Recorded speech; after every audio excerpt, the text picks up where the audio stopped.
Vote ले रहा है पूरा, ठहर जाओ, करवा देगा। ओ ठीक है, ध्यान दीजिए।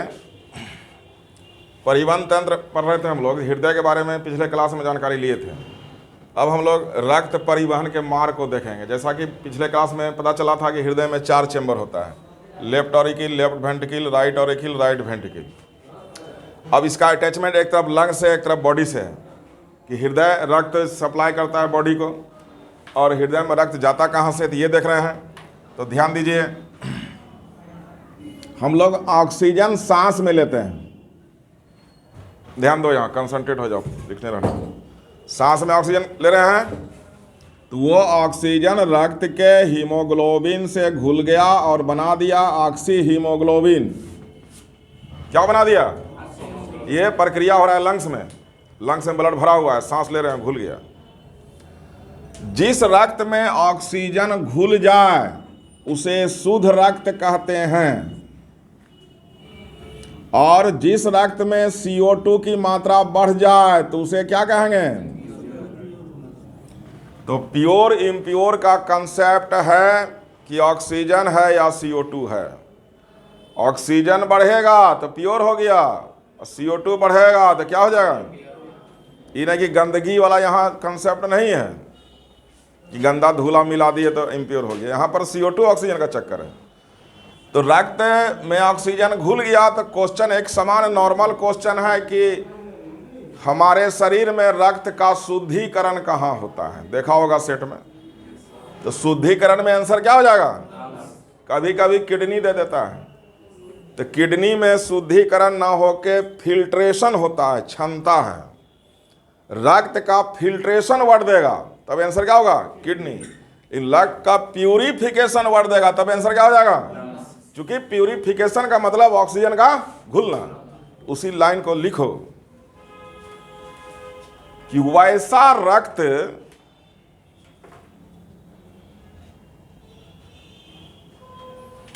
जिसमें ऑक्सीजन घुल जाए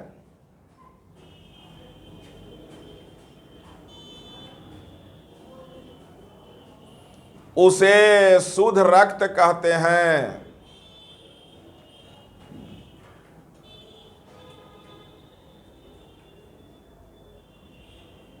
जबकि जिसमें CO2 की मात्रा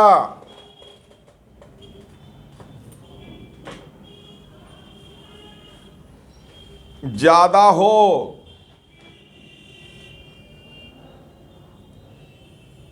उसे क्या कहेंगे?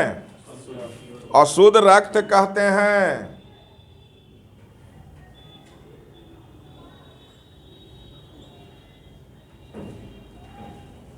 क्लियर है ना? नेक्स्ट पॉइंट को बढ़ाते जाइए। रक्त का शुद्धिकरण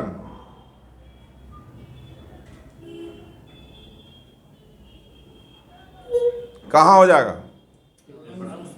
ठीक है, फेफड़े में होता है। 50 बार क्वेश्चन है।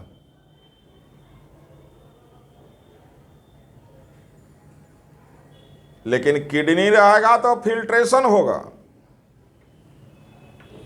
समझ गए ना? वहां पर प्यूरिफिकेशन वर्ड यूज नहीं होगा, फिल्ट्रेशन। नेक्स्ट, शुद्ध रक्त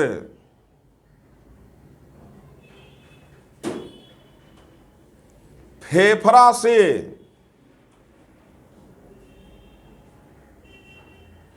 सर्वप्रथम हृदय के कौन सा चैम्बर में जा रहा है? देखो, तो लेफ्ट ऑरिकल, बायां आलिंद में प्रवेश करता है।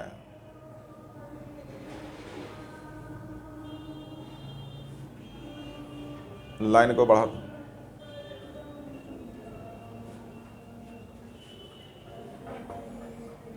अशुद्ध रक्त शरीर से सर्वप्रथम हृदय के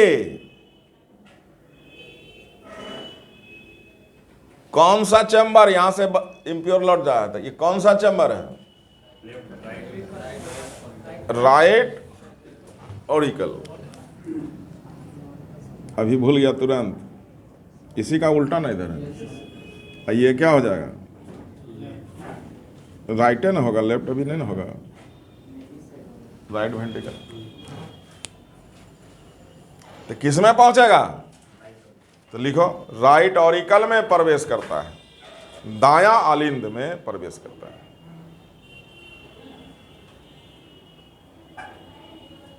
जल्दी चलना पड़ेगा, देखो ध्यान दो, कॉन्सेप्ट है खाली भरा हुआ इसमें। तो हृदय का दो भाग है, बायां भाग दायां भाग। बायां भाग में प्योर है, दोनों में, समझ आया ना जी? और दायां दोनों में क्या है? हृदय बीच से दो भाग है, बायां साइड में प्योर, दायां साइड में। अब इस प्योर ब्लड का इस चैम्बर से इस चैम्बर में गिरने के बाद पाइप लगा हुआ है। अब ये पाइप कई ब्रांच में है, पूरा शरीर में डिस्ट्रीब्यूटेड है, हम एक को दिखाए हैं। किडनी में लग जाएगा, आंख में लग जाएगा, कान में लग जाएगा, सबको शुद्ध रक्त का सप्लाई लाइन बना दिया है। ये पाइप का नाम क्या है?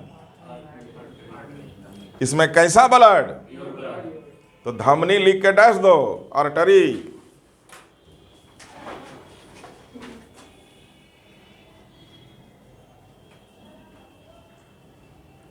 यह एक रक्त नलिका है,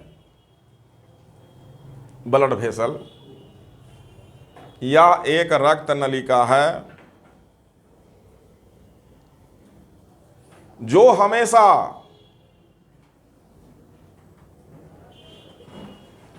शुद्ध रक्त को,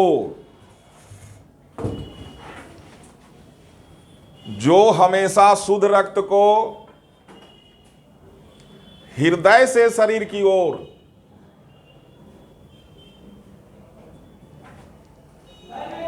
ले जाता है।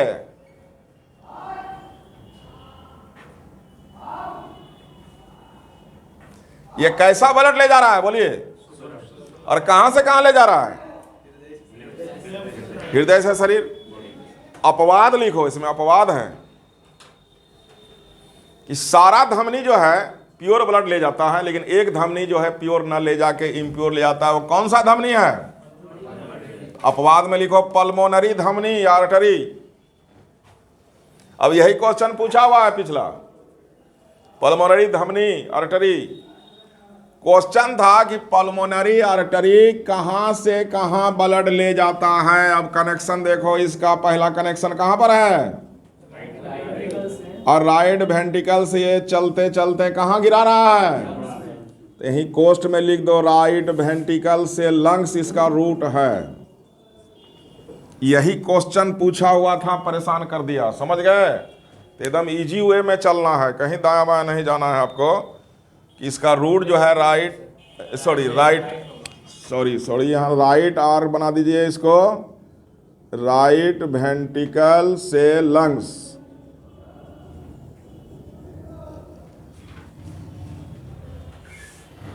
ये रूट है। अब हमारे पास दूसरा पाइप आ गया, कौन सा पाइप आ गया? तो बहन लिख के डैश दीजिए सिरा।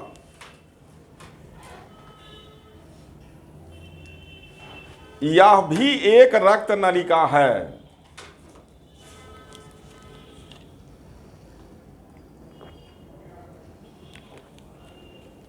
जो हमेशा अशुद्ध रक्त को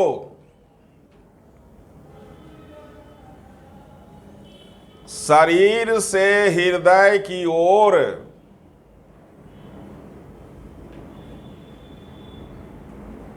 ले जाता है।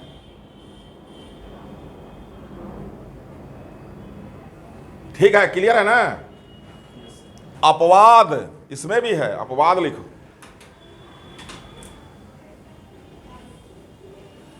अपवाद में क्या हो जाएगा? Pulmonary vein. तो अब पल्मोनरी वेन का हम रूट देखेंगे तो कहां से कहां रूट है उसका, देखो तो लंग से लेफ्ट ऑरिकल कोस्ट में डाल दो। वही क्वेश्चन का चॉइस होता है कि पल्मोनरी वेन कहाँ से कहाँ ब्लड ले जाता है, तो उस चीज़ को हम लोग वहाँ क्लियर कर लें। तो दो कॉम्प्लिकेटेड क्वेश्चन हमारा क्लियर हुआ, pulmonary artery, right ventricle lungs, pulmonary vein lung से लेफ्ट ऑरिकल। तो अब यहाँ पर दो पाइप हमारे शरीर में है जो कई ब्रांच से बटा हुआ है। एक तरफ ब्लड को ले जाता है, एक तरफ ब्लड को लौटाता है, ले जाएगा ऑक्सीजन वाला ले जाएगा, यानी शुद्ध रक्त ले जाएगा, लौटाएगा। तो कैसा लौटाएगा?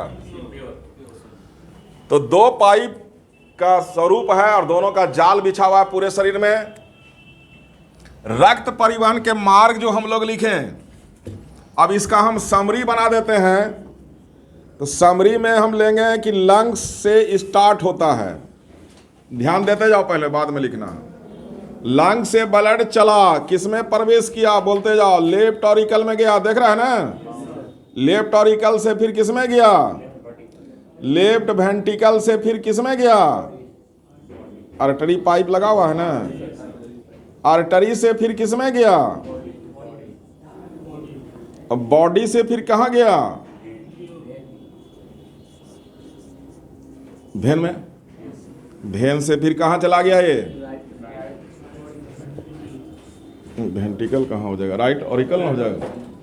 और राइट ऑरिकल से कहाँ गया?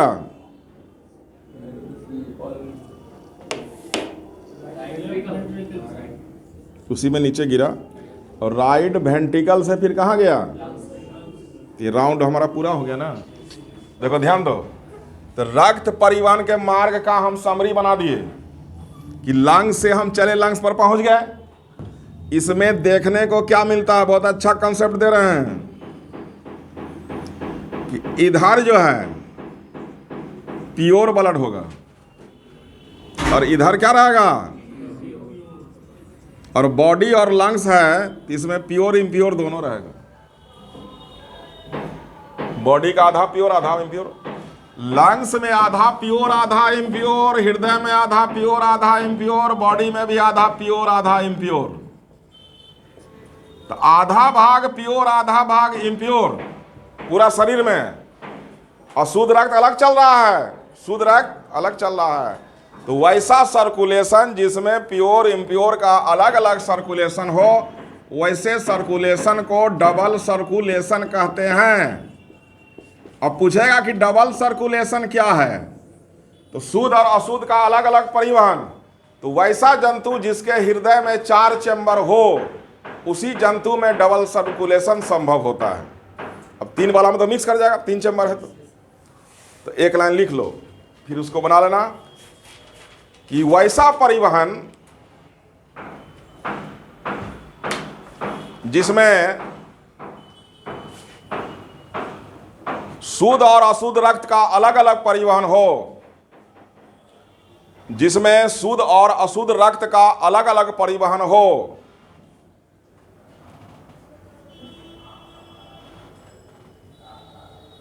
डबल सर्कुलेशन कहलाता है। डबल सर्कुलेशन कहलाता है जो 4 कोष्ठ हृदय वाले जंतु, जो 4 कोष्ठ हृदय वाले जंतु में पाया जाता है।